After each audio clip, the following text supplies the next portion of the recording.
ang teacher,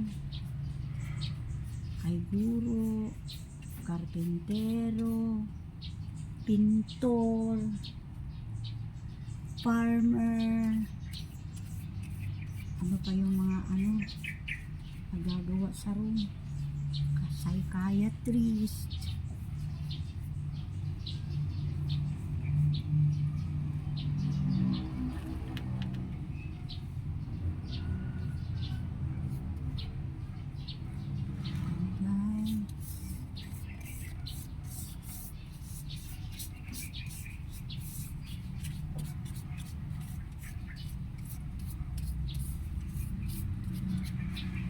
guys, linis naman.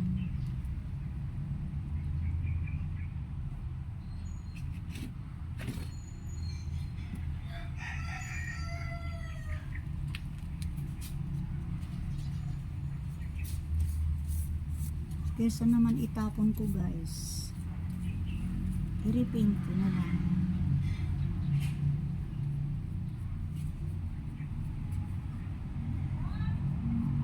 Para nilagyan ng mga baso, mga baunan.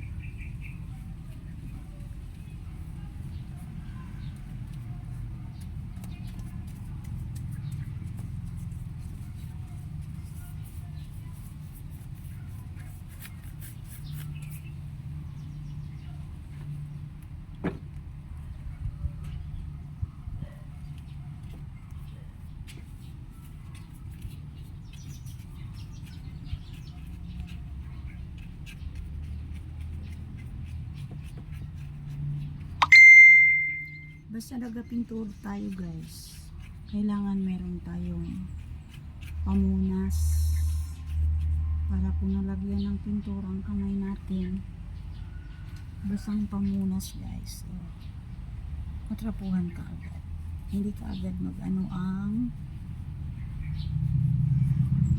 pintura, hindi magdikit.